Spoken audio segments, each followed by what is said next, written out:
Hello there. Welcome to week 5, Ennea-Insight. Today we're talking about the head center, anxiety, thinking loops, and security. And just a reminder, the head center are types 5, 6, and 7. So if you lead from these types or one of these types, your brain is probably your best friend and possibly your worst enemy as well. It keeps you thinking, planning, strategizing, and preparing, but it also keeps you anxious, over analyzing, second guessing, or distracting yourself when things get a little too real. And the bottom line here is that the head types process the world through thinking.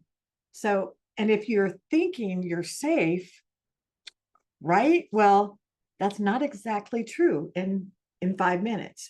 Thinking is great until it's not.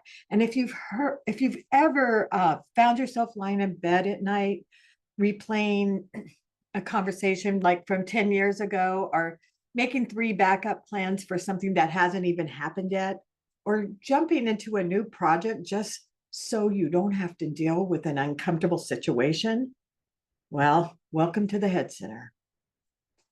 Each head type is motivated by the need for security.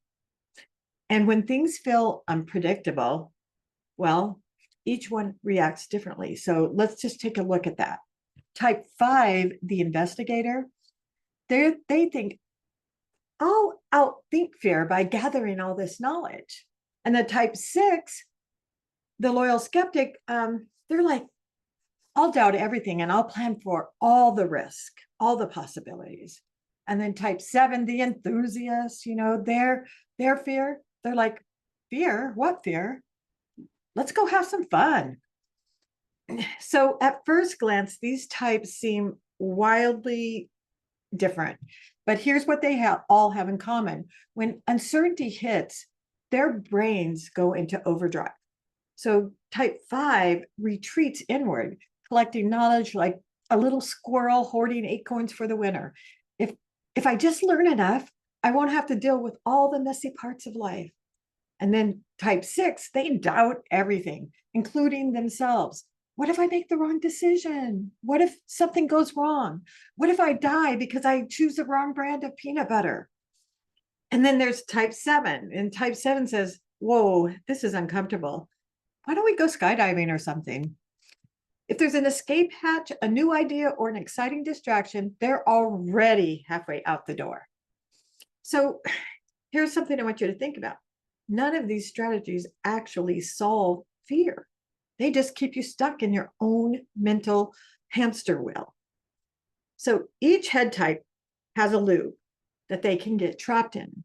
You might think that you're solving a problem, but in reality, you're just keeping yourself busy while avoiding the real issue. Now, type 5's loop is, I don't know enough yet. I need to research more before I act on this. So the reality check for you, type 5s, is you're never going to feel like you know enough. At some point, you just have to jump in. And then type 6s, your loop is, what if this goes wrong? I need to prepare for every possible disaster. And the reality check for you, type 6, is you cannot predict the future. As much as we'd all like to, you can't. You're spending all your energy preparing for things that might never happen. And type 7's loop, they're like, this is uncomfortable. Let's change the subject. Let's go do something fun. And the reality for you, type 7s, running away from discomfort doesn't make it go away. It just follows you to the next distraction. And if I was honest, we've all been there. Type 5s, you've spent hours falling down a research rabbit hole, convincing yourself that once you learn just one more thing, you're going to be ready. And then there's type 6s. You've checked and double checked your decision. And then you ask 5 people for reassurance, got it, and then you change your mind again. And type 7s, well, I think I lost you about 30 seconds ago because you're probably out there thinking about what's for dinner or what you're going to do tonight. So how do we break the cycle? You have to catch yourself right in the act and then make a different choice. So let me give you some ways that each type might do that. If you lead from type 5, take action before you feel completely ready. Remember, knowledge is really powerful, but experience is the best teacher ever. And also, type 5s, ask yourself, what's the worst thing that happens if I just try? And then trust me on this, type 5s, you can't learn everything from behind the screen. At some point, you have to get out and live it. You've got to have that experience. And then there's type 6s. If you lead from a type 6, when you catch yourself seeking reassurance from others, stop and ask yourself, what do I think is best? What do I think?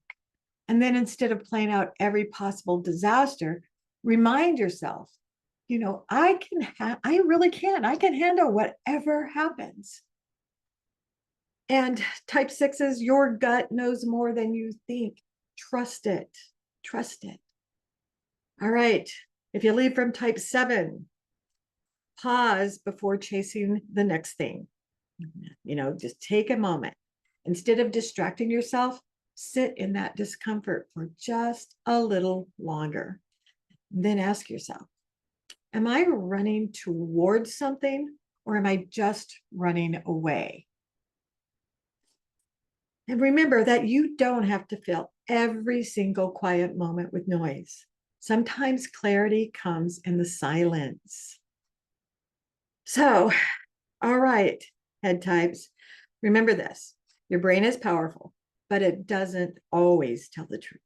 It tells you that thinking more, planning harder, or distracting yourself will fix uncertainty, but it won't.